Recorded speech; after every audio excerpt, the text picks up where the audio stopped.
Hey, happy Friday, everybody. Welcome back to Swan Signal Live. Appreciate you joining us today. As always, love talking about Bitcoin with my Bitcoiners every Friday. It's a nice way to finish up the week. We've got John here, co-host as usual. John, welcome, man.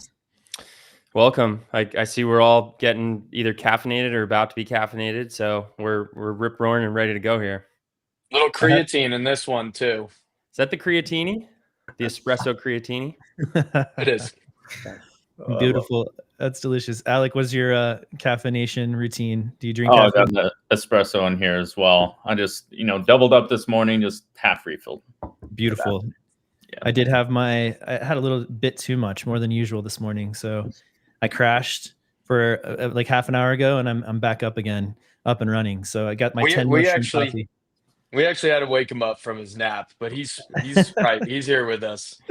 I'm here. 10 mushroom coffee, guys. You got to check it out. It's an instant blend. It's not, I'm sure that you espresso aficionados, John's got an espresso machine at his desk.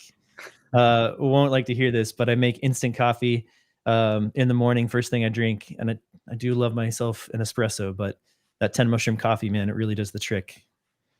Instant coffee is hard to compete with once you start making it and you just like heat up water and like pour it over the powder. Yeah. Everything else feels like a big hassle. It's pretty good too when you make it really strong. You get that deep coffee espresso flavor.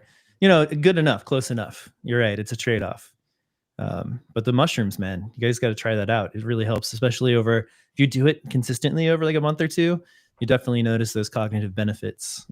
So you do it for a few years, you become CEO of a tech company. It's all about that regimen. Or you become a shaman like Brandon Quittem. That's right. Does Quittem approve of this product? That's what we all want to know. Well, we're going to find out next week. I am bringing it on our little canoe trip. All right.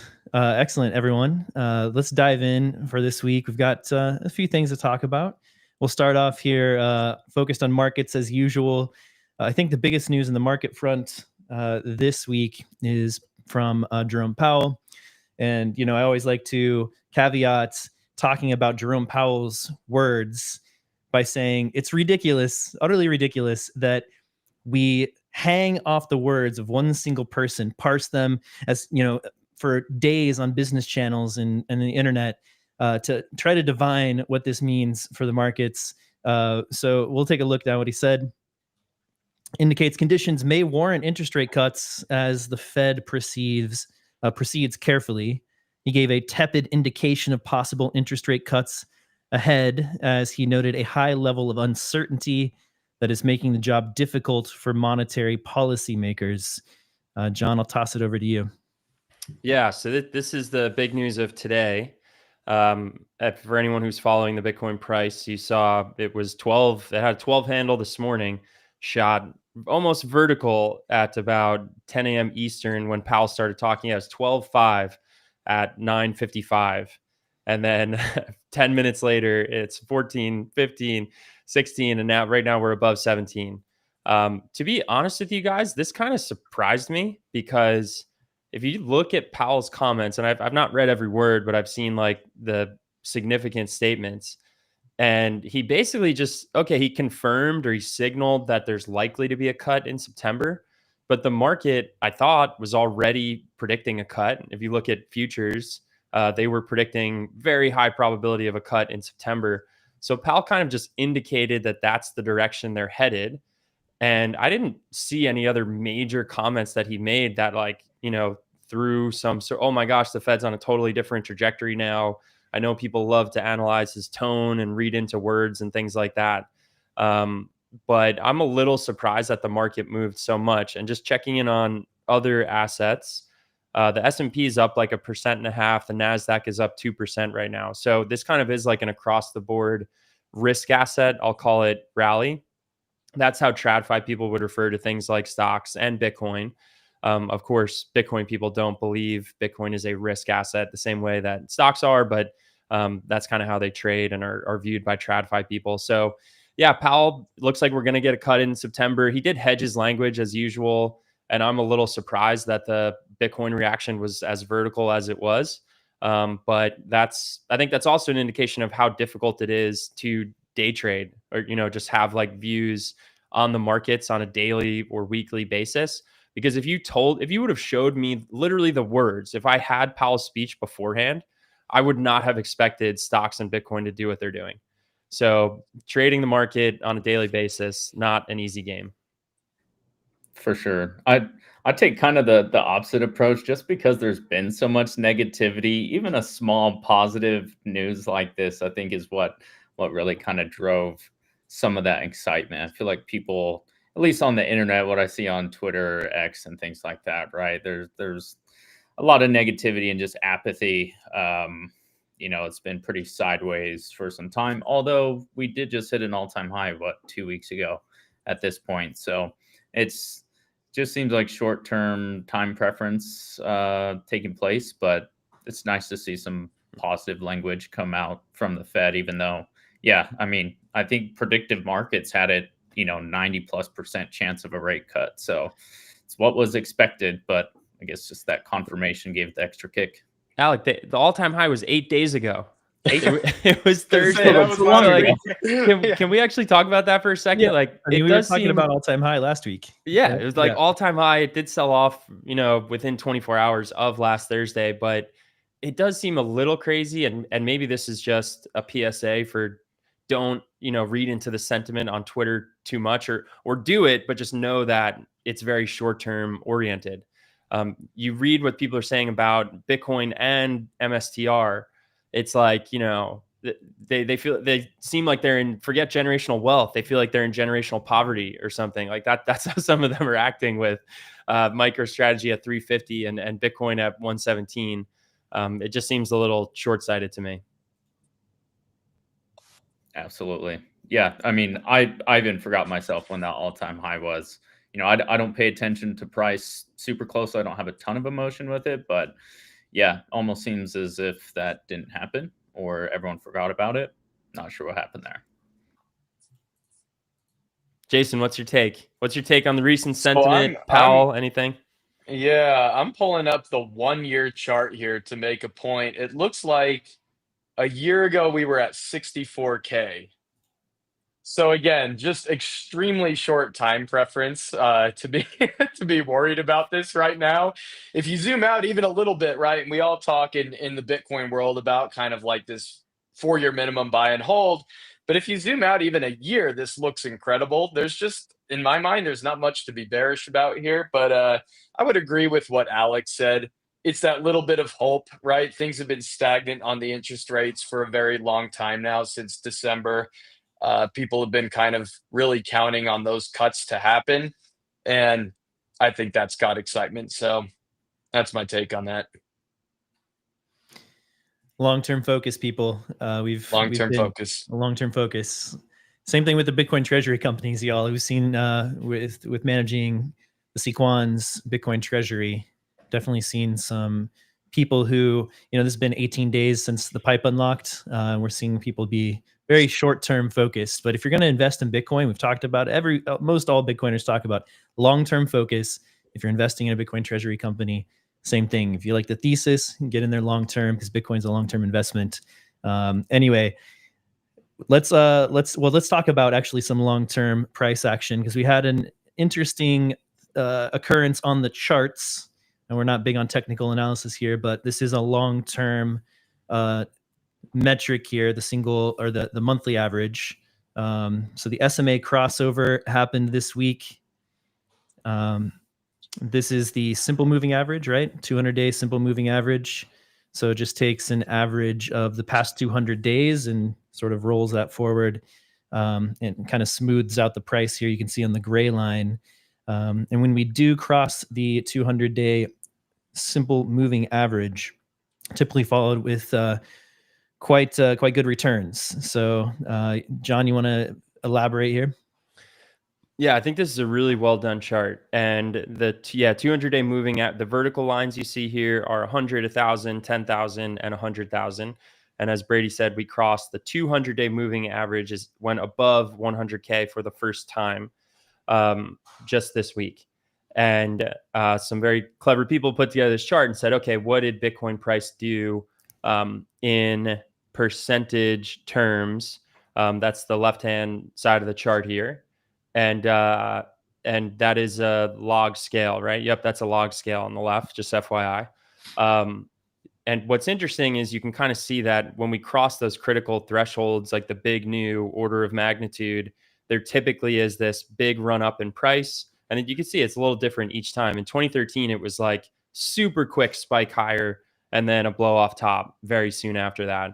In 2017, I think it's interesting. You look right before that vertical line, that did look like a slow grind higher leading up to 2017. Then we cross 1,000 for the first time on the 200-day moving average. Then we get euphoria. Then there's a blow off top. The next one, 2021, that's the next vertical line. We cross 10,000 as the 200-day moving average. There's a period of euphoria after. Interestingly, there is that double top in 2021 that we all probably remember. Hit 60 in the spring, back down to 30 on like a Chinese mining ban, flush out, then back to 60 in the fall.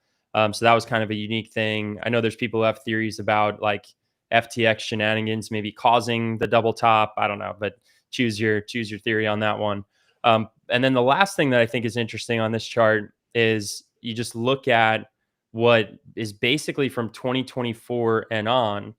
It has undeniably been a slow grind higher. Yep. Like we definitely have not seen a euphoric period. And then this, I want to hear if you guys, think there's anything interesting about this chart that I missed, but this also does beg the debate of what will the cycles look like going forward now that we've crossed this vertical line, this fourth order of magnitude on the 200-day. Do we see a period of euphoria, or are we in a different type of environment now that the ETFs are here, now that the institutions are here? So just this chart alone ends up spurring like a ton of different conversations. Yeah. So we're looking at the cross of the 100,000, the simple moving average 200-day reaching $100,000. So that's what happened, meaning that we've been chilling at or around or above $100,000 long enough that 200-day moving average is pulled above it. Now, I do notice here that the time between these crossings, the simple moving average crossing those 10,000, 10,000, 100,000, the time between 10,000 and 100,000 is quite a bit longer than the previous. Yeah. And as John also noted, we hit the bottom, the simple moving average locally here in 2023. That's when the price started grinding back up. So it's been over a year and a half of just grinding up. We've seen 20, maybe, I don't know if we've seen a 30% drawdown, but it's been, maybe close to that. And that's been the max. And we just, start grinding back up again. So it's fascinating. Something does feel different about this action. And we've talked a lot about the sort of, super cycle, or this idea where we've entered this new phase of price action because Bitcoin has become more institutionalized, more integrated into the traditional finance system. And that seems to be having an effect on price. And it's frustrating for Bitcoiners who really, during the bull markets, want that euphoric, return, right? You want to really rally, enjoy 4 to 6 weeks of going crazy, and kind of been used to that. Right now, we've been denied that, and we're just sort of grinding up. This may be the way, forward for Bitcoin price action. Something I've been talking about for 4 or 5 years. I was expecting it to happen maybe a little earlier than it has. Maybe we're here now. We don't see another 80% drawdown again, bear market. We'll start catching, there'll be a higher floor, I guess, because we have lots of big money who would like to get into Bitcoin, and they'll see a buying opportunity, and that size, that scale of buying will keep things from going way further down. I forget who said it recently, but someone said that Bitcoin's just going to bore us up to $1 million. I think it was VJ. Probably a few people, but I did see VJ say that. Yeah, it's really good. That's kind of my takeaway looking at that chart is there's never been so much kind of like tight volatility as there is in that window from 2021 to 2025, right? Like you just visually, if you kind of zoom out and look at that whole chart, it looks so calm over these last 4 years compared to everything before it. Yep. And I'm here for it.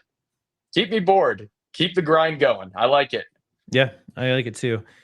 Here's another look from Wicked on Twitter.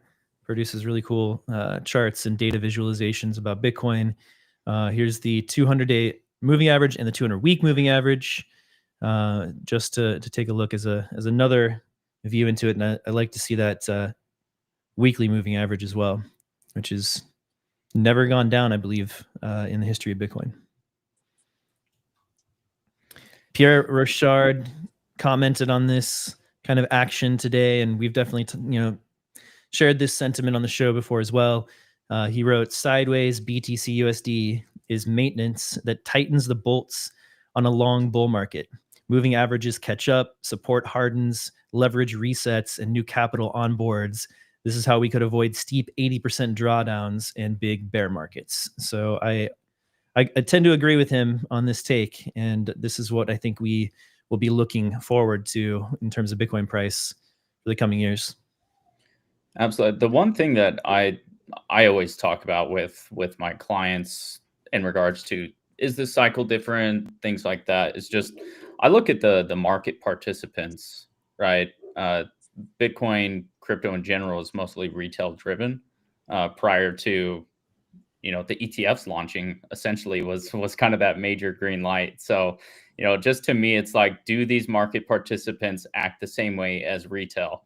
I don't think they do. So what does that do in terms of price? I don't think we know exactly yet. Could be that boring grind to a million.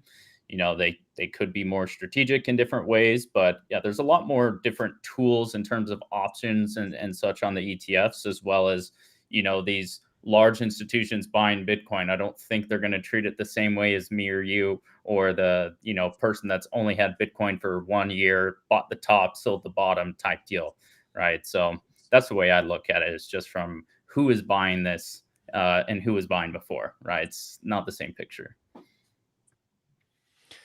I agree. I think, 4 years ago, you guys probably remember listening to podcasts, content, Twitter, whatever. I was talking about the institutions are here.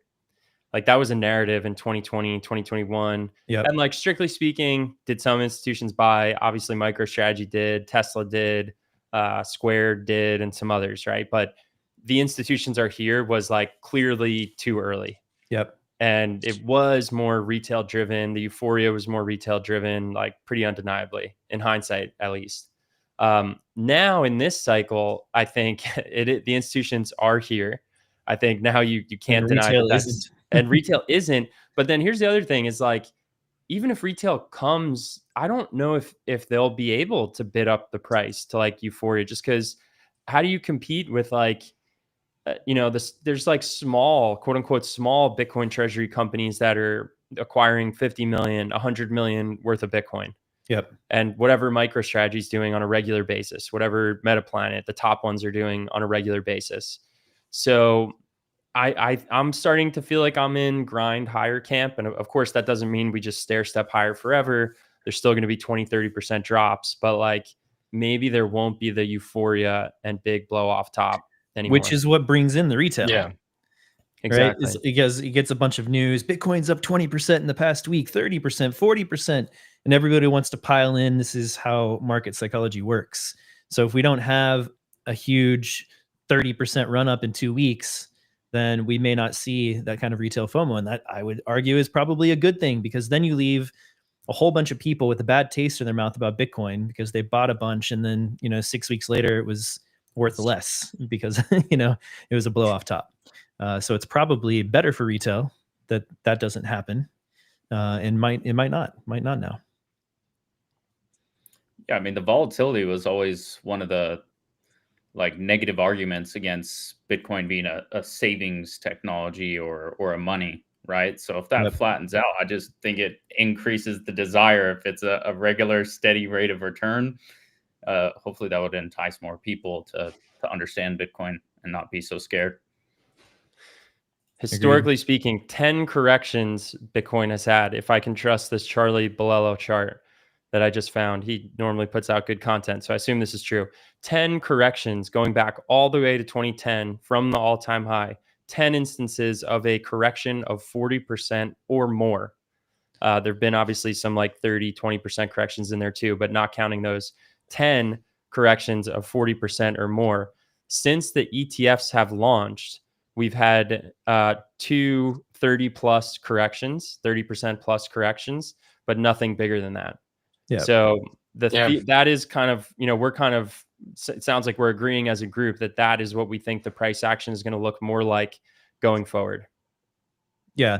I mean, barring some kind of, overwhelming macro event or something like that, I think if things are relatively stable in the macro economy, Bitcoin grinds. That's what I think we're seeing here. Agreed. Grind all the way to 1 million, guys. Let's go. I'm ready. Let's go. Let's be bored. All right. And here's a couple other charts on Bitcoin price. This is the seasonality of Bitcoin, average monthly performance. September is the only month that on average throughout Bitcoin's history actually is a red month. August is really close. It's just above 0% return at 0.23%. So the kind of end of summer doldrums for Bitcoin price, we're sort of in the middle of that right now. In October and November, 2 of the largest return months of the year for Bitcoin. So maybe we'll see a rally up to some new highs, maybe 150 in the next few months in October, November. They call it October, right? October, exactly. So interesting to watch that. Here's even more of a breakdown. You can see in October, almost all green months, just four red months throughout Bitcoin's 16-year history in October. And that is the best performing month. February is also pretty good. So you can see there. One Jason, thing that stands, one thing sure that stands out about that chart to me, if you can pull that back up real quick. This so one I can here? squint at it. Yeah. Yep.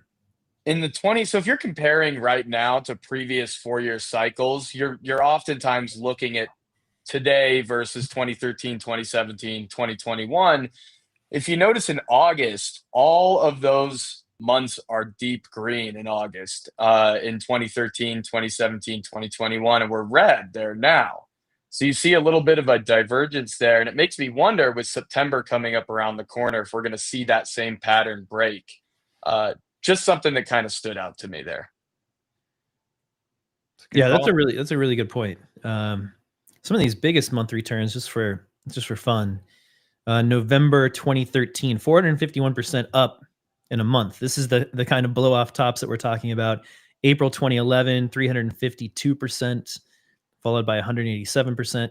So several months that are just those giant increases, and they coincide with blow off tops that surely, some retail investors who didn't really know what they were investing in and just following the hype would have gotten burned on pretty bad.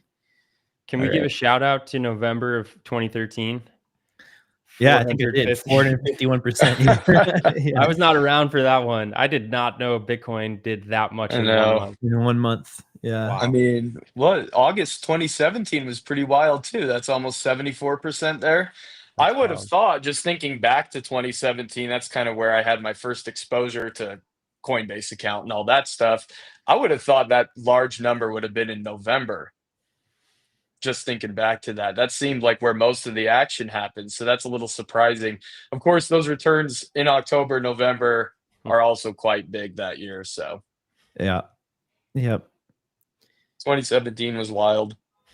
So the biggest down months then, let's see, I've plenty of 30% drops in a single month. In 2011, 4 red months in a row, including 37, 37, and 35% drop in a row. That's rough right there. So yeah, it looks like mid 30s is about the highest in a given month. So obviously we've had bigger drawdowns than that, but all right. It's a cool chart. Fun stuff. Sometimes you like to look at the scoreboard, and like don't watch price, and it's generally good advice not to watch price. I went through a time where I watched price a lot, not just Bitcoin, like a bunch of the other cryptos too. That was like 2017 going into the fork wars and stuff. Watch price all the time. Then when I kind of figured things out and became more comfortable, conviction grew that Bitcoin was the only one that really mattered. I stopped looking at price just as a matter of principle, like to kind of chill me out, reach some kind of Bitcoin Zen, no looking at price as much as possible. Just go for days and days, maybe even weeks without looking at the price. Obviously, you accidentally come across it. And now I'm on the other side of that, where I just surround myself with the price everywhere because it doesn't bother me. So I like to know, and it just doesn't have an emotional effect on me anymore. I'm convinced we're going to go to 1 million, and it's just, I'm just waiting however long it takes. You're in a good place when you don't feel much in either direction, as weird as that sounds. And it's okay. Of course, it's okay to get excited about an all-time high and things like that. But when it just doesn't get to you that much, that's where you want to be. That's where you want to be. Yeah, that's the second level of Bitcoin Zen. Yeah, it's just, it doesn't matter. It doesn't matter. Right below shaman. You just need the mushrooms. That's right. Okay. Anything left on markets, macro, price? Did we say enough on Powell and the interest rates? I think this short-term pump here that we're in is probably a reaction to that statement, right? Is that a fair assessment? Absolutely. I think so. And I like the point Alec made, which is like, maybe even though we're near all-time highs for stocks and for Bitcoin and for gold for that matter, like just the recent pullback, now I'm talking specific to Bitcoin, the pullback to like 112, 113 is reflective of investors being bearish now. Like that's almost crazy to say. Yeah. Like 112 is bearish territory. But I think the move today, the move today kind of proves that. They're like, oh, a little bit of good news, like we should be rallying again. Yep. So that, again, barring some sort of big negative market move, that makes me think that people like there's a consistent bid. Like people are waiting for that little piece of good news to bid the price back up. Yep, that makes sense.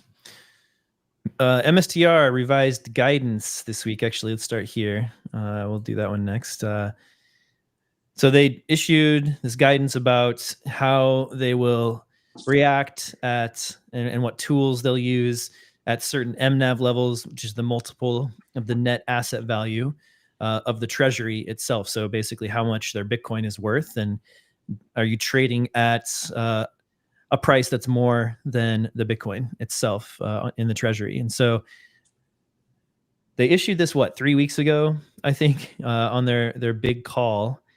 And of course, it says, in the prospectus or whatever you call that document, that they reserve the right to update guidance, which is a very common thing to happen in the financial world. So they updated guidance 3 weeks later, and some Bitcoiners just went berserk. Some MSTR investors said they had completely lost faith in Michael Saylor, that Michael Saylor had rugged them. And John, I mean, it's not ideal PR, public relations wise, to have to revise this just 3 weeks after you put it out. But I'm not sure it's that big of a deal. What's your take? Yeah, I think in the long run, it's not that big of a deal. People won't remember that, oh, he said one thing, and then 3 weeks later, they reversed it. The positive spin is that he's listening to investor feedback, and maybe some people said, look, you shouldn't confine yourself to this hard limit where that said if MNAV is below a certain amount, 2.5, we're not going to use the ATM period. So that's what the graphic just showed that Brady was describing. It's giving them more flexibility. It's not as hard and fast and saying if the MNAV is this level, we will or will not do something. I think there is a little bit of,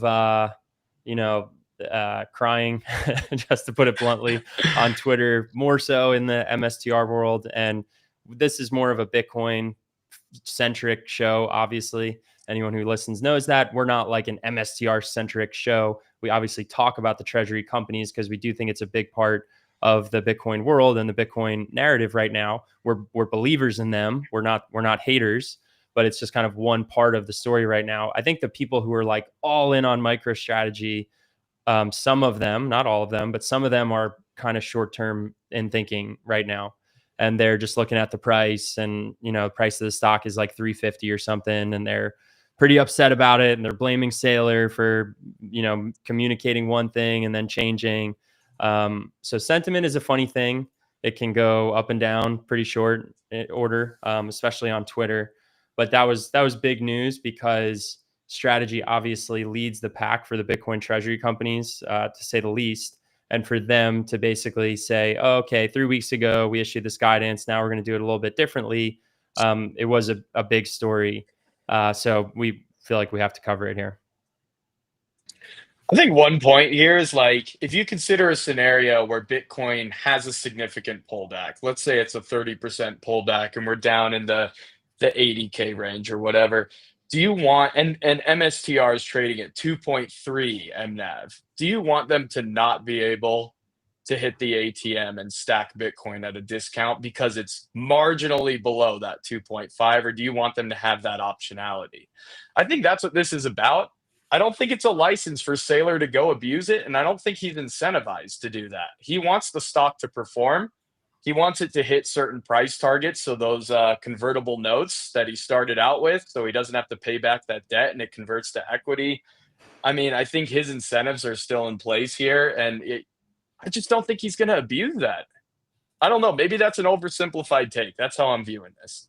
I mean, I would just add that this is the most public strategy that I've ever seen laid out. They clearly have defined their plans to accumulate as much Bitcoin as possible. You know, I don't know where they're at, the 42, 42, 21, 21. It's changed quite a few times, but the story is the same, that they're going to use the tools at their disposal to acquire as much Bitcoin as possible. So if you are buying shares of MSTR, you should have the understanding that they are going to use all those tools, including the ATM, at their disposal to acquire as much Bitcoin as possible, right? So it just always baffles me when people are upset that they are doing exactly what they have described and have put out over and over again over the years. And it's just like, yeah, zoom out. Same thing, you know, with the Bitcoin price apathy we're talking about. We were recently at an all-time high. You zoom out and look at that chart, it's up 167% on the year. So it's, if you're looking in this tiny little frame and you forget that broader picture and what they have told you their plan is, I can understand where these people are coming from. But yeah, I think you should just be buying spot Bitcoin if these things trouble you. That's what you should be doing anyway, in my opinion. But yeah, it's just, you got to zoom out. You got to look at these longer time frames and listen to what they tell you. They're going to use these tools, and obviously it's worked for them, right, over the past 5 years. I mean, how long ago was MSTR at 450? Within the last month? It hasn't been that long. No. So let's take a quick look. Yeah, that was July. 456 in July. There you go. Yeah. Having a nice rally today. John, we had a comment about the Dixie, the dollar currency index, and how it's nosediving. I'll go ahead and screen share this because this could lead to a decent conversation. This is, let's see, 1 year. So it's been declining basically all year long. It's taken a downturn today as well. Here's the entire chart. So the Dixie's still sort of in the middle. Yeah, you can see the 80s where it just spiked way up. That was the Volcker era, I believe, trying to bring the dollar back under control. But look, I mean, it's sort of in this, it seems like in this sort of average area right now where it has been, you know, if you average everything together, it seems right around there right now at 97. What are your thoughts on the dollar here, John? Yeah, I think this is some people, like Luke Groman types and others, have been signaling this for a while. Some from their own analysis, but also you can just kind of read what powerful people in actual positions of government have said. Stephen Miran being one of them, literally wrote papers like right before Trump was elected, and Stephen Miran is now part of the administration, writing papers about the dollar kind of being perpetually overvalued and that being a cost in certain ways to the US. And these are tricky topics to talk about because that you can't just say the US as a monolith. There are parts that benefit from that perpetually overvalued US dollar, from it being the reserve currency, from us being able to issue so much debt, et cetera, us being able to sanction countries who, use the dollar and use treasuries. So these are complicated topics to talk about, but I think it has been pretty clear from this administration with their goals of reshoring certain American industries to the extent that they can. They want the dollar to be weaker. They don't ever come out and say, we aim to have the dollar be at, the Dixie to be at this level by this date. I think they just don't want to upset financial markets too much by saying things like that. You also could risk, I'm not saying like a crisis collapse, a confidence collapse in the dollar, but you don't ever want to be on the record as an official in the administration saying like, hey, we're actively trying to weaken the dollar. So they write longer papers that say things like, oh, because of the system, the dollar is artificially overvalued, and here's some things we would do to make to change that. So it doesn't surprise me that DXY is falling. Also, remember that that basket it's compared to is heavily weighted to the euro and the yen.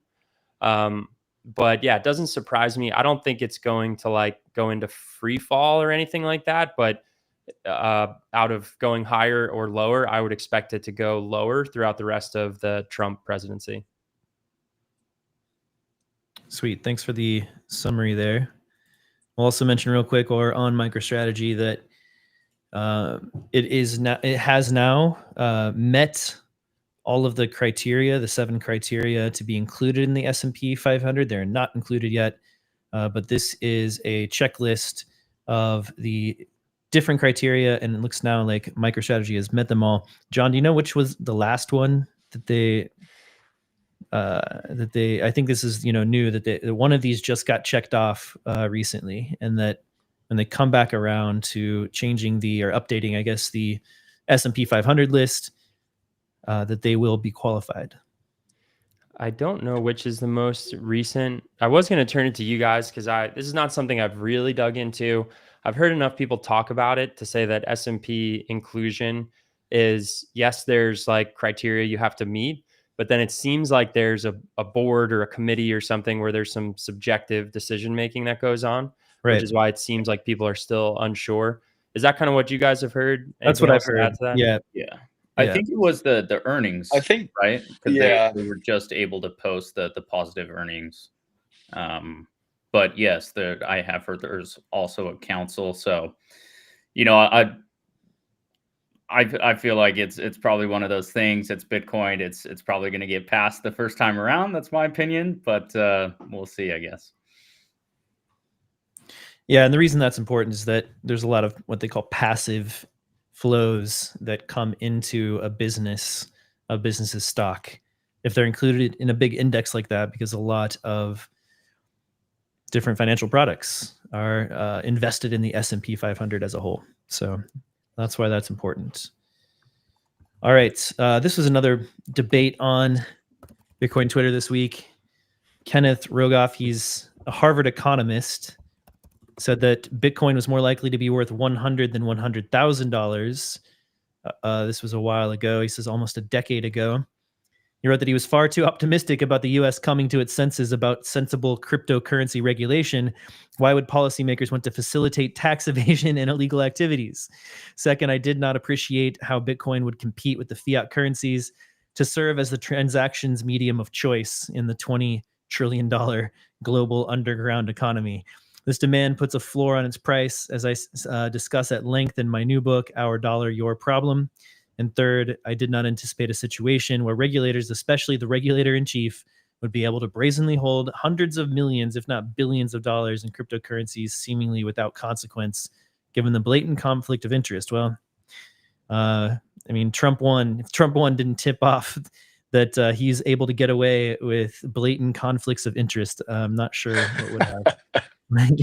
You wouldn't have been This post, more obvious. This post almost implies that had Trump not won, we'd be closer to the $100 than 100K, right? Because a lot of what he's referencing here, yeah, and it's like, we were 75K last year before Trump. So right. There you go. I don't think under a Harris administration, Bitcoin would have been, too badly off. We might be even right around here price wise, Right. because it would just be a continuation of the, anti-crypto, let's sort of keep our hands off of Bitcoin policy from the Biden administration. So it was a big win for crypto, but didn't really matter so much to Bitcoin that Trump won, is my take anyway. Yeah, All right, that's well, fair. he puts out 3 points here. One, he says that Bitcoin is basically used to facilitate tax evasion and illegal activities. The second point is pretty much the same thing. It's serving as the primary transactions medium for the underground economy. And third, that he didn't anticipate that Donald Trump would embrace blatant conflicts of interest, which I'm not sure why. So let's just talk about the other two. I think that one seems pretty obvious. So they're basically boiled down to Bitcoin facilitates illegal activity, right? And this has been a piece of FUD for so long in this space. First of all, yes, sure, Bitcoin is used for illegal activity sometimes. The dollar, however, is used by orders of magnitude more than Bitcoin for illegal activities. It's really the go-to money is cash, right? So it's accepted everywhere. The idea here is that Bitcoin's technology allows anonymity, which is also not true. Getting better and better. The government and private companies who dedicate, like Chainalysis, who dedicate themselves to analyzing the Bitcoin blockchain and trying to find criminals by using the 100% public ledger of transactions on the Bitcoin blockchain to associate wallets and transactions and find KYC entry and exit points and associate certain financial activity with individuals and individual identities. And it's happened even as far back as the Silk Road. The FBI used the blockchain and chain analysis to find, and arrest Ross Ulbricht, right? So it's only gotten better since then. That was 10 years ago or more, 12 years ago. So it's actually not a great way to conduct an illegal activity. I would not choose Bitcoin myself if I were about to engage in an illegal activity, because it is actually quite traceable. And it's difficult and it's easy to trip yourself up and basically create an opportunity for law enforcement to find you. It's not that easy to use anonymously, actually. A quick Chat GPT search here says Bitcoin illicit use is relatively tiny in percentage terms, hovering around 0.3 to 0.4% or even lower. US dollar / fiat denominated illicit finance activity may make up to 2 to 5% of global GDP, far surpassing crypto in scale. So orders of magnitude, couple orders of magnitude. Yeah. So it's just FUD. He doesn't know what he's talking about. Why should we care about this? What this guy has to say? He's important in the legacy financial or economics discipline, I guess. Keynesian economics. I have plenty to say on this, but Alec, you go first. No, I was going to highlight Jan actually posted in the X chat that is 0.4% is reported as illegal activity. I mean, just look at the size of Bitcoin. It's $2 trillion in comparison to any other major currency that is much, much larger, right? I think it's impossible for there to be that much illegal volume happening on Bitcoin just for that simple fact. So I just think it's funny. Yeah. Not the best option for anonymous transactions. He also turned off comments in this tweet. So let's just highlight that for a second. And that's pretty rich for a guy who basically, like, he's trying to admit that he's wrong, right? That he's viewing himself as like this, oh, look at me, I'm being intellectually honest, I'm admitting I was wrong. Of course, then the reasons he gives for why he was wrong are wrong. You're wrong about why you were wrong. You won't leave your comments on to hear from anyone. Although Bitcoiners did quote tweet the hell out of this thing. There were more quote tweets and retweets than there were likes on the post. We just talked about why the reasons he gave, don't really make sense. They missed the point. He doesn't say a thing about protection from inflation, protection from debasement, permissionless, can't be seized. Just in the last 5 years, the inflation that we saw from COVID, countries being cut out of the financial system, financial repression, the middle class being squeezed in every way possible, kids can't afford a home, like all this stuff nonstop. He can't even utter a sentence about how Bitcoin might be beneficial for that. And the reason why we highlight these types of people is because it's not just some random guy on Twitter, right? It's a Harvard economist who is supposedly supposed to understand the system and talk about economics and money and all this stuff. And this is the type of really embarrassing level of analysis that he's sharing. And I think you guys said this one, but the reason this kind of came up is because he was originally, like 8 years ago, his forecast was that it would hit 100, or maybe that was even in his tweet, but he was kind of responding to that. And it's just kind of shocking how embarrassing that level of analysis is. This is the case with a lot of economics departments and universities in America, probably across the world too. They're dominated by Keynesian economists, and they love fiat, right? Fiat is the tool. Like, this is how we manage economies. And if you have a gold-based economy that's actually, market priced and has an inflation rate that's set by nature, that you just can't do that anymore. Not in a modern global economy. You can't do it. You have to have control of the money. And that is what Keynesian economists think. And this, it is shocking once you get to the other side of it, how pernicious it is in our universities. And I took micro and macroeconomics as part of my regular coursework in college. Never heard anything about any Austrian economic idea, any alternative monetary theory to Keynesianism. Never heard it. And I had to learn that there was an alternative, and that Keynesianism is wrong. And not only is it wrong, it's dangerous. And here's the solution, right? So he's just a Harvard level Keynesian. So maybe that means, we should give him some props for being Harvard level anyway. To add insult to injury, Harvard just bought over 100 million in Bitcoin ETF shares. So there's that too. Yeah, that's right. And that was underreported, I think, by the mainstream media for sure. To me, that's a pretty interesting thing. So yeah, this guy comes out the same week. It's probably why he's out commenting about Bitcoin, right? That's what prompted his Yeah, of course. That makes sense. Yeah, I mean, I'm no economist, but the equation of infinity divided by 21 million is pretty simple to me. But it would make sense if there was, like, if you looked at Bitcoin and could find some type of flaw that could potentially make it not work. But given its track record, and you just look at, okay, what are the properties? It does what similar other assets do. You would understand that it at least deserves a right of some type of size. And I understand if your valuation of that differs, but $100 is just nowhere close to that if you compare it to gold, right? If it's even slightly what gold does from a store of value perspective, that number's much larger than even 100K. So that's the framework. I just don't understand. I don't think they're putting any time and effort. It's just a complete resistance that's spawning these types of thoughts.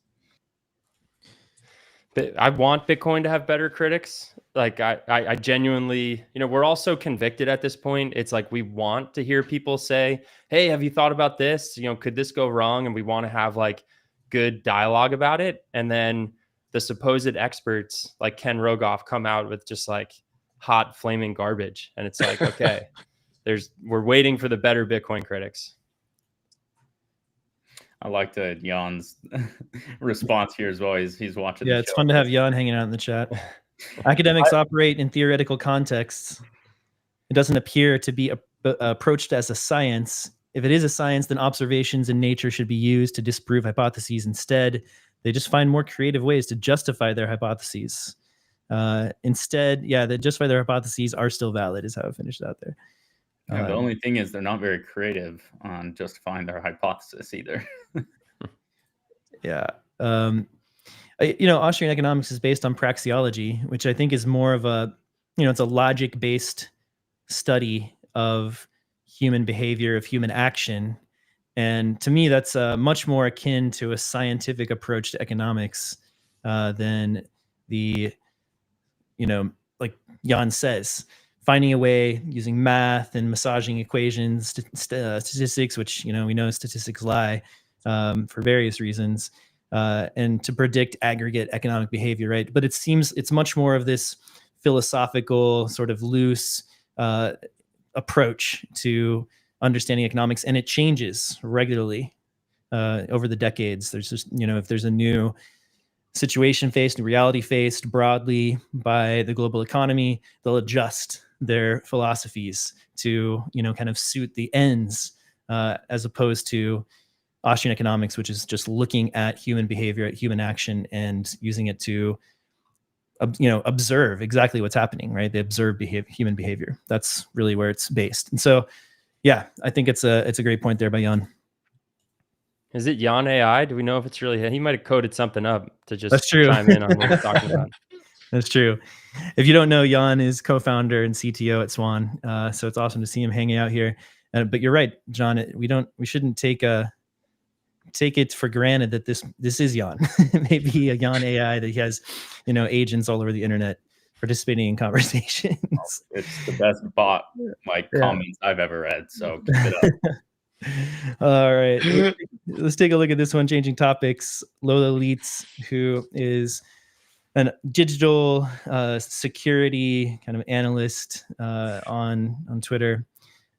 She says that the economists at the Bank of International Settlements just proposed that any coin that has ever passed through a no KYC wallet should be banned from regulated services.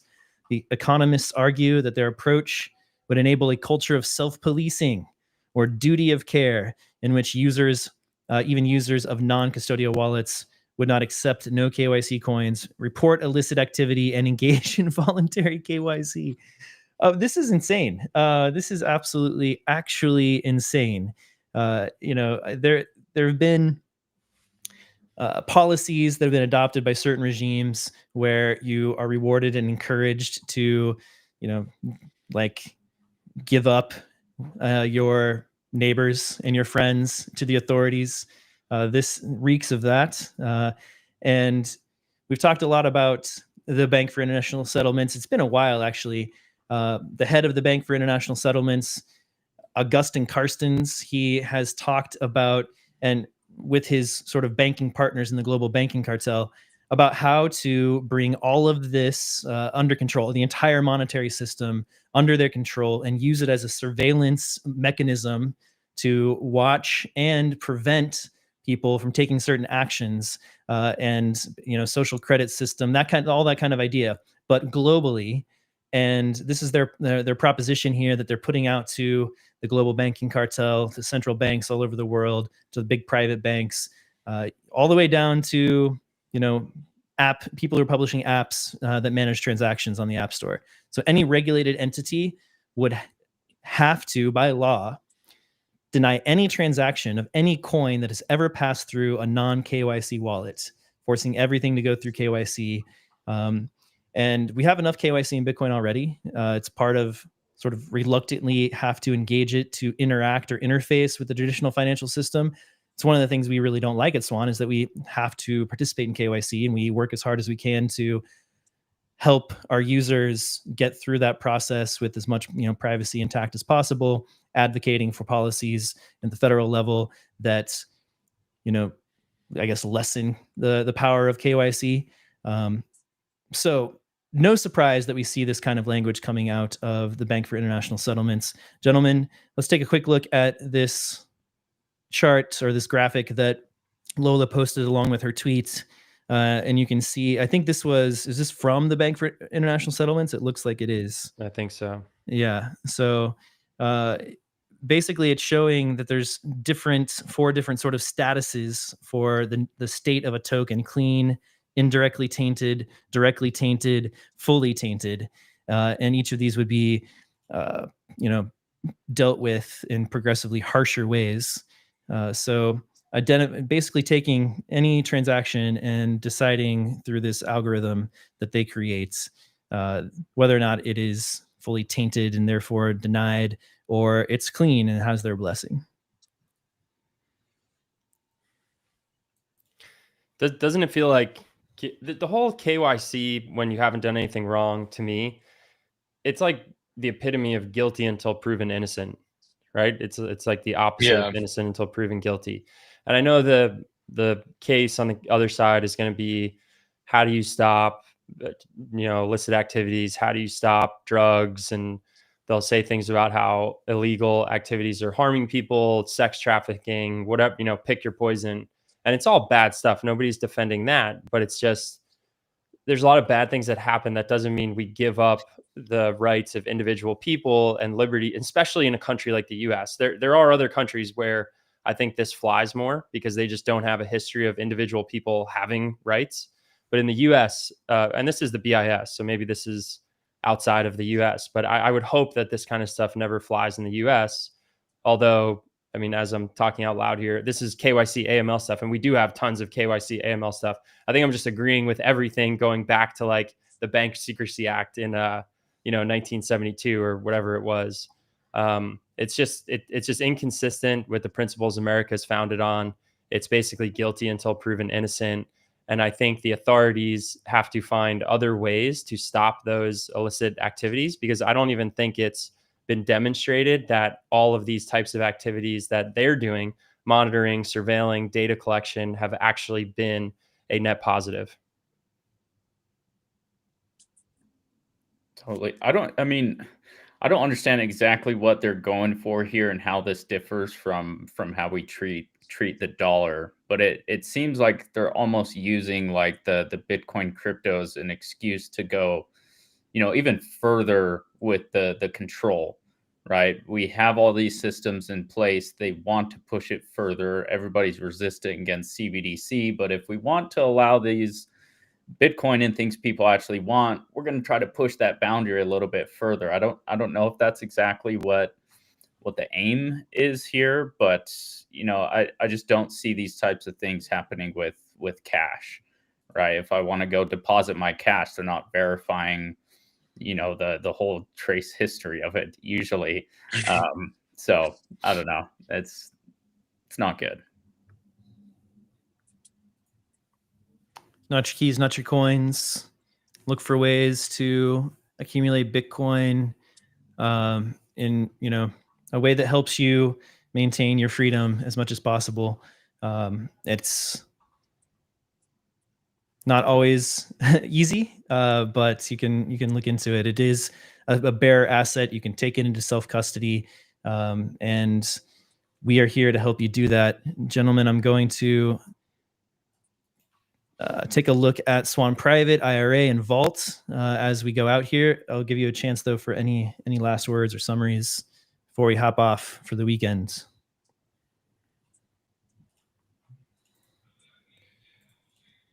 Sweet. Oh, we got one quick hit here. Did you want us to chime in after the Swan Private stuff? Sorry, or before? Before, but let's do it. Okay. Yeah, well, we can use this as a little transition into the goodbyes. But apparently, Bitcoin made South Park. Autism Capital posted David Sachs made it into the new South Park. We're showing here an image of a shifty-looking David Sachs holding onto a Bitcoin, standing next to a towel with a suitcase. Don't know what that's about, but it is South Park. I couldn't find the clip. I'm not sure I would want to play it on this show anyway, but go and find the clip. I'm super curious to find out what this is all about. We've made it. We're a mature asset class. This is the signal. This is the signal. So someone needs to look up, is this the first time Bitcoin was referenced on South Park? No, I would guess it's no, been referenced before, okay, for sure. okay. I think there was an episode that was mostly about Bitcoin, but it's been mentioned quite a few times. We should find that out, though. Yeah. All right, good stuff. I can't wait to find that. All right, guys, any parting words? Quick hit for me. We didn't cover it, but since we do like to recap the week's news, the Nords Bank, probably not saying that right, but the Norwegian bank, which basically I think helps oversee Norway's sovereign wealth fund, they increased their allocations to MSTR and Metaplanet. They already had it, but they increased the allocations. I think just more evidence that, like we talked about earlier in the show, it may have not been correct in 2021 to say the institutions are here in Bitcoin, but 4 years later, it certainly is the case, and that's more evidence of it. There was a Brian Armstrong, CEO of Coinbase, video about him saying Bitcoin goes to $1 million per coin by 2030. I think that's actually consistent with the Saylor base case that he put out in one of his forecasts. To be honest, in the 2-minute clip of Brian Armstrong talking, I think you get better signal and better information listening to this show or Bitcoin shows than you do from him predicting Bitcoin's price. But he is a big voice, so I figured I would just talk about that one. That's it. That's all I got. Awesome. Stay humble and stack sats. That's all I'll say. Let's go. And Let's deadlift. go. That's right. Lift some weights. And use creatine and caffeine. Creatine, coffee. There we go. All right, Jason, any parting words from you? Is that it? I think we pretty much, I think we pretty much covered it. Zoom out, keep your expectations intact. Don't get shook. That's it. That's it. Going up over the long term, build that conviction. Thanks for being here. It'll help you to do just that. Let's take a look at Swan Private. Swan Private is our service for generational wealth. We're your partner for generational wealth. Our reps, 3 of whom are here with us today, John and Alec and Jason. We build strong relationships with our clients. We really take a lot of pride in that. We dedicate a lot of time and do whatever it takes to get the job done for our clients. We've also got a comprehensive set of services on our wealth platform, concierge services, retirement accounts, we'll talk about in a minute, Bitcoin treasuries, tax loss harvesting, inheritance and estate planning, securities with Swan Guard, which is our way to protect your assets. We've built proprietary technology to do just that. It's SOC 2 Type 2 compliant as well. We also have segregated custody in Swan Safe, where we work with regulated institutions to store Bitcoin. And then we have Swan Vault, which is a self-custody solution where you don't have to go it alone. We'll work with you to create a 2 of 3 multi-sig vault for your Bitcoin. Put out research, writing, reporting, and we have awesome events. We have a lot of fun hanging out with the Swan Private clients at these events. We also do exclusive webinars where you can learn and hear from some of our partners like Lynn Alden, who's on the board at Swan, and she joins webinars from time to time. Also take a look at Swan IRA. Swan IRA is our way to create a tax advantaged Bitcoin plan. So we make it super easy. You can create one in just a few minutes, and then you can initiate a rollover or just start stacking right away. You can play with this calculator to find out just how you can impact your retirement accounts by adding Bitcoin to it. Set all of your assumptions down here. It's a lot of fun to play with that. Also check out Swan Vault, as I mentioned. It's advanced Bitcoin storage made simple. Watch the video here with the legend Adam Back and Lynn Alden and Jan, who was hanging out in the comments today. You get full control over your Bitcoin, but you don't have to go it alone. Again, super fast and easy to set up. So check out Swan Vault. And then finally, BTC in DC, happening September 30th, October 1st in the historic Kennedy Center. Absolutely incredible lineup with Saylor, Natalie Brunell, Jack Mahlers, Jeff Booth, Adam Back, Senator Lummis, Corey Clipston will be there, Samson Mao, Rep Davidson, Pierre Roshard. It goes on and on. You can see the awesome lineup at btcindc.com and grab your tickets. Those prices are going up. So we've got a little over a month left until that awesome conference. A lot of the Swans will be there, including myself. So we hope to see you there.